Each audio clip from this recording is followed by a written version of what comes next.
नमस्कार दोस्तों, चलिए जानते हैं हरियाणा की 50 फटाफट बड़ी खबरों को सिर्फ 10 मिनट में। लेकिन उससे पहले आप यह वीडियो किस जगह से देख रहे हैं हमें कमेंट।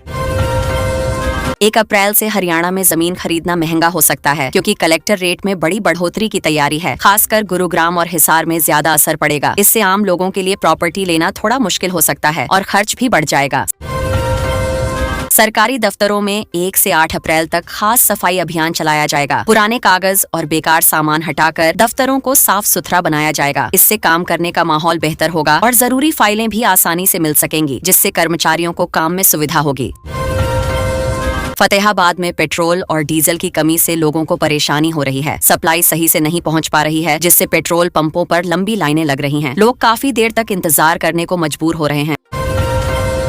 अदालत ने सड़क हादसे में घायल पुलिस कांस्टेबल का मुआवजा बढ़ाकर 14.05 लाख रुपए कर दिया है। पहले उसे सिर्फ 4.75 लाख मिल रहे थे। कोर्ट ने साफ कहा कि हादसे के समय कोई भी इंसान हर मेडिकल बिल संभाल कर नहीं रख सकता, इसलिए इंसानियत और समझदारी से फैसला जरूरी है। सरकार ने चावल निर्यात करने वाले व्यापारियों को बड़ी राहत देते हुए करीब 60 करोड़ रुपए की मदद दी है। अमेरिका और ईरान के तनाव का असर इनके कारोबार पर पड़ा था। अब इस फैसले से उन्हें थोड़ा सहारा मिलेगा और उनका काम फिर से पटरी पर लौटने की उम्मीद है। गोहाना के लोगों के लिए अच्छी खबर है क्योंकि वहां ट्रांसपोर्ट नगर, नई तहसील और कैथ लैब बनाने की घोषणा हुई है। इससे इलाज और सरकारी काम दोनों आसान होंगे। लोगों को दूर दूर नहीं जाना पड़ेगा और इलाके का विकास भी अब तेजी से आगे बढ़ेगा। बरोदा और फरमाना को उप तहसील बनाने की योजना सामने आई है। इससे आसपास के लोगों को अपने काम के लिए दूर नहीं जाना पड़ेगा। इसे गोहाना को जिला बनाने की दिशा में भी एक मजबूत कदम माना जा रहा है, जिससे पूरे इलाके को फायदा मिलेगा। सरकार अब अधिकारियों को नई तकनीक सिखाने पर जोर दे रही है। आर्टिफिशियल इंटेलिजेंस को लेकर खास ट्रेनिंग प्रोग्राम शुरू किया जा रहा है ताकि काम तेजी से और सही तरीके से हो सके। इससे सरकारी दफ्तरों का कामकाज भी पहले से ज्यादा स्मार्ट और आसान बन जाएगा। अग्रोहा को महानगर विकास प्राधिकरण में शामिल करने के बाद वहां विकास की रफ्तार बढ़ गई है। सड़क, पानी और बिजली जैसी सुविधाओं में सुधार देखने को मिल रहा है। इससे वहां रहने वाले लोगों को राहत मिल रही है और क्षेत्र की पहचान भी अब बदलती नजर आ रही है। ग्रुप डी में चुने गए उम्मीदवारों के लिए बायोमेट्रिक जांच का शेड्यूल जारी कर दिया गया है। सभी को तय समय पर पहुंचकर अपनी पहचान पक्की करनी होगी। इससे भर्ती प्रक्रिया साफ और पारदर्शी बनेगी और किसी भी तरह की गड़बड़ी की गुंजाइश कम हो जाएगी।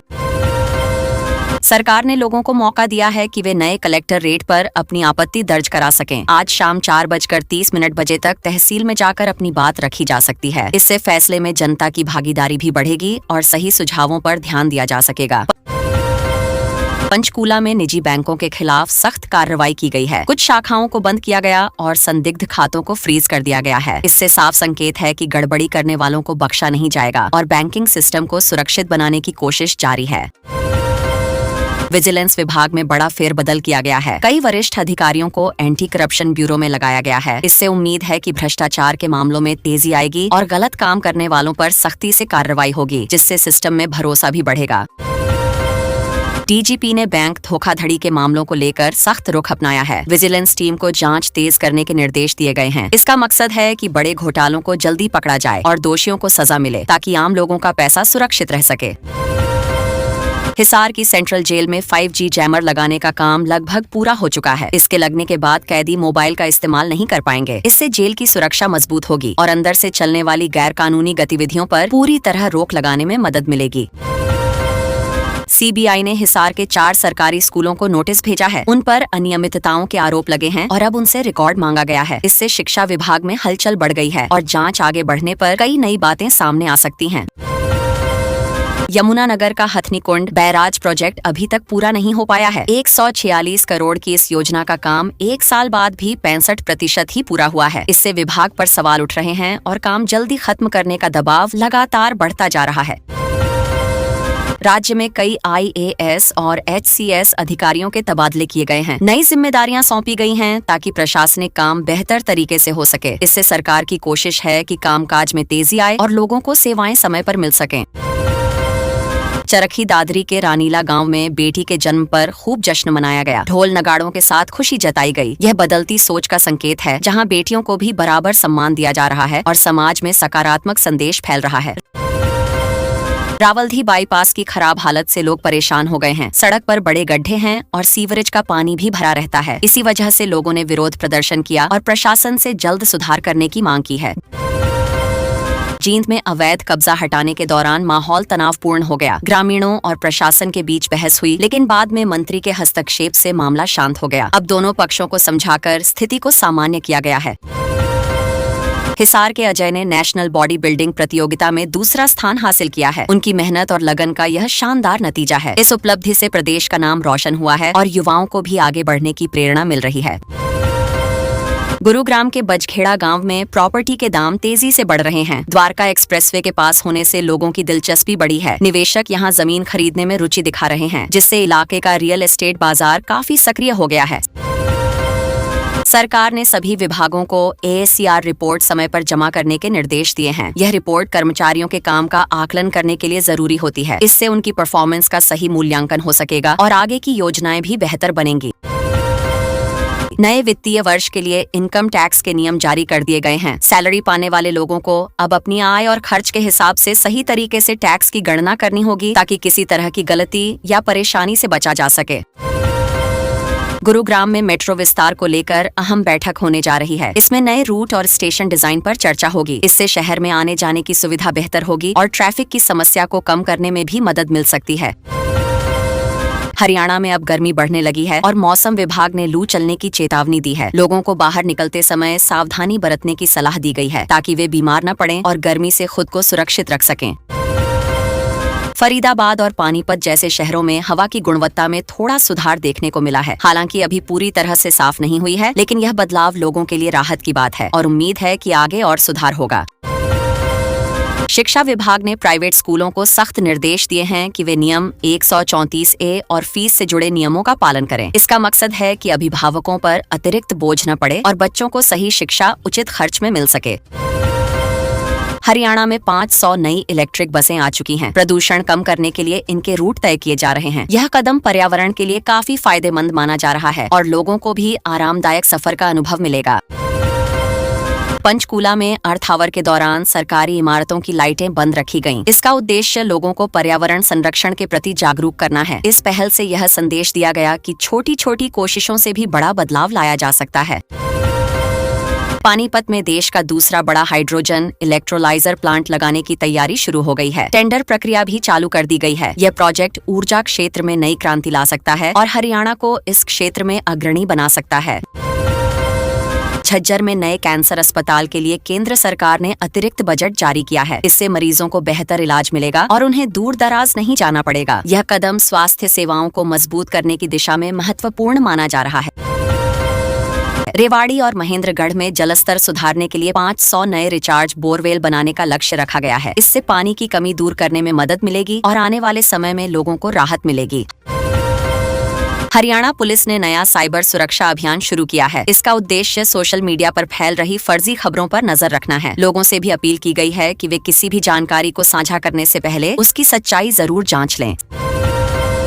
सरकारी स्कूलों में डिजिटल रिपोर्ट कार्ड सिस्टम लागू कर दिया गया है। अब अभिभावक मोबाइल ऐप के जरिए बच्चों का रिजल्ट देख सकेंगे। इससे पारदर्शिता बढ़ेगी और शिक्षा व्यवस्था को आधुनिक बनाने में मदद मिलेगी।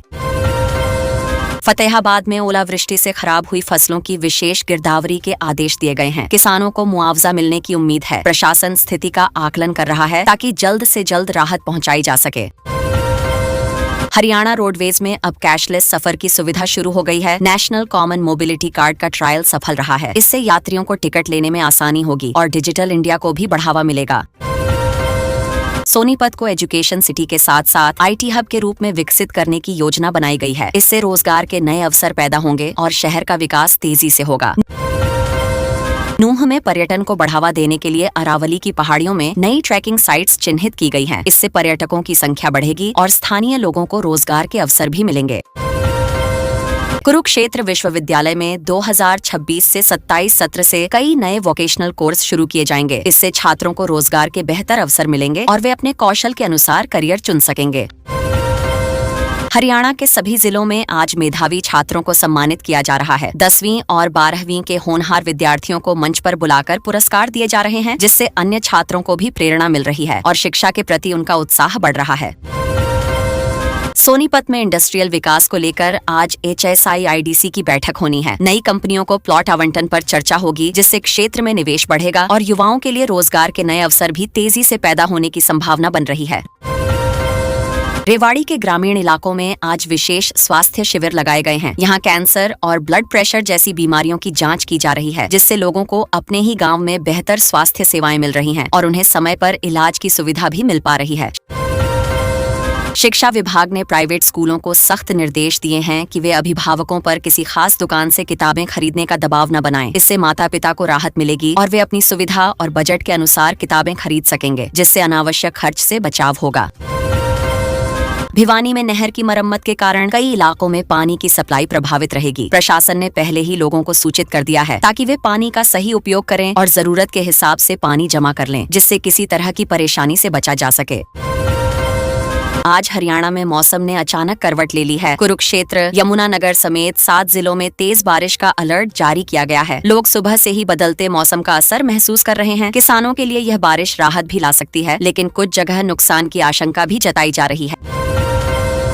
आज मुख्यमंत्री नायब सैनी करनाल में बड़ी चुनावी जनसभा को संबोधित करने वाले हैं। पार्टी कार्यकर्ताओं में काफी उत्साह देखा जा रहा है। रैली को लेकर तैयारियां पूरी कर ली गई हैं। माना जा रहा है कि इस सभा में कई बड़े राजनीतिक संदेश दिए जा सकते हैं और आगामी रणनीति का संकेत भी मिल सकता है। आज चंडीगढ़ में हरियाणा कैबिनेट की अनौपचारिक बैठक होने जा रही है। इस बैठक में नई खेल नीति पर विस्तार से चर्चा होने की संभावना है। सरकार खेलों को बढ़ावा देने के लिए नए कदम उठाना चाहती है। खिलाड़ियों को बेहतर सुविधाएं देने और इंफ्रास्ट्रक्चर मजबूत करने पर खास फोकस किया जा सकता है।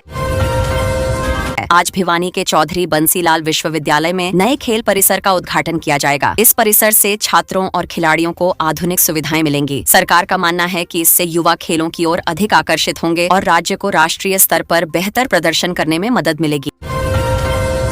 हरियाणा में गेहूं की सरकारी खरीद के लिए पोर्टल एक बार फिर खोल दिया गया है। किसान अब 31 मार्च तक अपना पंजीकरण करा सकते हैं। सरकार चाहती है कि ज्यादा से ज्यादा किसान इस सुविधा का लाभ उठाएं, ताकि उन्हें उनकी फसल का सही दाम मिल सके।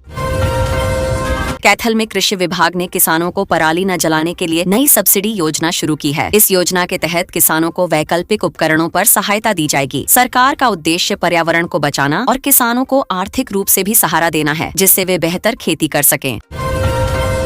हरियाणा सरकार ने बुढ़ापा पेंशन वितरण को पारदर्शी बनाने के लिए नया पोर्टल लॉन्च किया है। इससे बुजुर्गों को समय पर पेंशन मिलने में आसानी होगी। अब पूरी प्रक्रिया ऑनलाइन होगी, जिससे भ्रष्टाचार कम होगा और लोगों को बार बार दफ्तरों के चक्कर नहीं लगाने पड़ेंगे।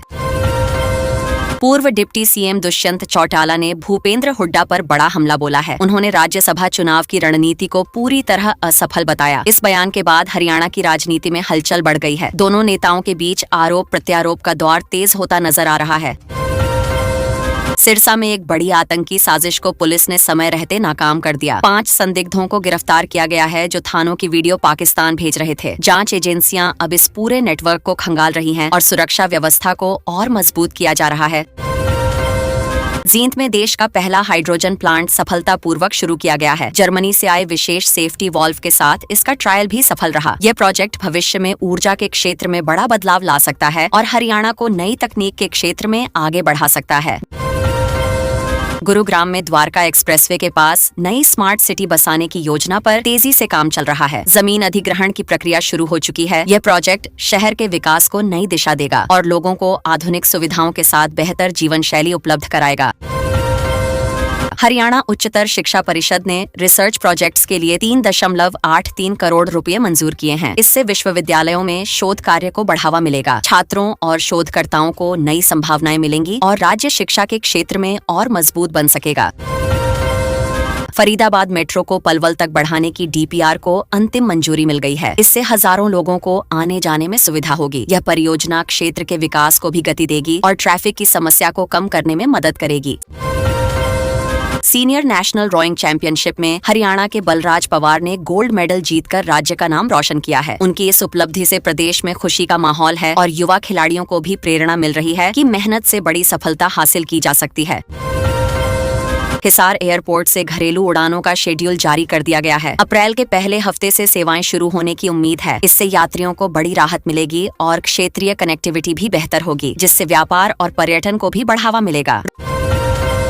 रोहतक पीजीआई में अब रोबोटिक सर्जरी की सुविधा शुरू हो गई है। इससे जटिल ऑपरेशन भी आसानी से किए जा सकेंगे। मरीजों को बेहतर इलाज मिलेगा और डॉक्टरों को भी आधुनिक तकनीक का लाभ मिलेगा, जिससे स्वास्थ्य सेवाएं और मजबूत होंगी। अंबाला और सोनीपत के बीच बन रहे नए नेशनल हाईवे का 80% काम पूरा हो चुका है। उम्मीद है कि जून तक इसे खोल दिया जाएगा। इससे यात्रा आसान होगी और समय की बचत होगी, साथ ही व्यापारिक गतिविधियों को भी बढ़ावा मिलेगा। प्रदेश की मंडियों में सरसों की आवक बढ़ गई है। सरकार ने खरीद केंद्रों पर बिजली और पानी के बेहतर इंतजाम किए हैं। किसानों को किसी तरह की परेशानी न हो, इसके लिए प्रशासन लगातार निगरानी कर रहा है और सुविधाओं को बेहतर बनाने पर जोर दिया जा रहा है। महेंद्रगढ़ में आज जिला स्तरीय पशु मेले का आयोजन किया जा रहा है। इससे पशुपालन को बढ़ावा मिलेगा और किसानों को अपने पशुओं के अच्छे दाम मिलने का मौका मिलेगा, जिससे उनकी आमदनी में सुधार होने की उम्मीद जताई जा रही है। हरियाणा साइबर पुलिस ने नए तरह के पार्ट टाइम जॉब स्कैम को लेकर चेतावनी जारी की है। लोगों को सलाह दी गई है कि वे किसी भी अनजान लिंक या ऑफर पर भरोसा न करें और सतर्क रहें, ताकि वे ऑनलाइन ठगी से खुद को सुरक्षित रख सकें। पहाड़ी इलाकों में बारिश के कारण यमुना का जलस्तर थोड़ा बढ़ गया है। प्रशासन ने निचले इलाकों में रहने वाले लोगों को सतर्क रहने को कहा है, ताकि किसी भी आपात स्थिति में तुरंत कार्रवाई की जा सके और किसी तरह का नुकसान होने से बचाया जा सके। पंचकूला में आज कबड्डी के राज्य स्तरीय ट्रायल शुरू हो गए हैं। यहाँ से चुने गए खिलाड़ी नेशनल चैंपियनशिप में हिस्सा लेंगे, जिससे खिलाड़ियों में काफी उत्साह देखने को मिल रहा है और वे बेहतर प्रदर्शन करने के लिए पूरी तैयारी में जुटे हुए हैं। चैत्र नवरात्र को लेकर मनसा देवी और शीतला माता मंदिर में तैयारियां पूरी कर ली गई हैं। सुरक्षा के पुख्ता इंतजाम किए गए हैं और मंदिरों को आकर्षक तरीके से सजाया गया है, जिससे श्रद्धालुओं को दर्शन के दौरान अच्छा और सुरक्षित अनुभव मिल सके।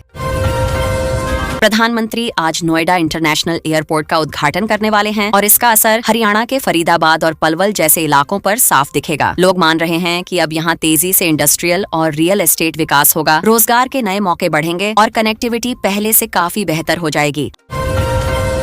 हरियाणा सरकार की सूर्य घर योजना के तहत अब सोलर पैनल लगवाने वालों के लिए प्रक्रिया तेज कर दी गई है। नए पोर्टल पर रजिस्ट्रेशन आसान बनाया जा रहा है, ताकि ज्यादा लोग इसका फायदा उठा सकें, बिजली बिल कम हो और लोगों को लंबे समय में आर्थिक राहत के साथ पर्यावरण को भी फायदा मिले। आज से पूरे हरियाणा में सरसों की सरकारी खरीद शुरू हो गई है, जिससे किसानों को बड़ी राहत मिलने की उम्मीद है। मंडियों में व्यवस्था मजबूत की गई है, ताकि किसानों को किसी तरह की परेशानी न हो और उन्हें उनकी फसल का सही दाम समय पर मिल सके और उनकी आमदनी बेहतर हो सके। किसानों के लिए सोलर पंप आवंटन की प्रक्रिया भी अब तेज कर दी गई है। काफी समय से लंबित वेटिंग लिस्ट को धीरे धीरे क्लियर किया जा रहा है, जिससे किसानों को सिंचाई में सुविधा मिलेगी, बिजली पर निर्भरता कम होगी और खेती की लागत घटने से उनकी आय में भी सुधार आएगा। आज से 30 मार्च तक हरियाणा के कई जिलों में मौसम खराब रहने वाला है। मौसम विभाग ने भारी बारिश और तेज हवाओं का येलो अलर्ट जारी किया है, जिससे लोगों को सावधान रहने की सलाह दी गई है और खासकर किसानों को अपनी फसलों की सुरक्षा पर ध्यान देने को कहा गया है। हिसार, फतेहाबाद और सिरसा जैसे इलाकों में ओलावृष्टि की चेतावनी दी गई है। प्रशासन ने किसानों को पहले से सतर्क रहने के निर्देश दिए हैं, ताकि फसलों को होने वाले नुकसान को कम किया जा सके और समय रहते जरूरी कदम उठाकर नुकसान से बचाव किया जा सके।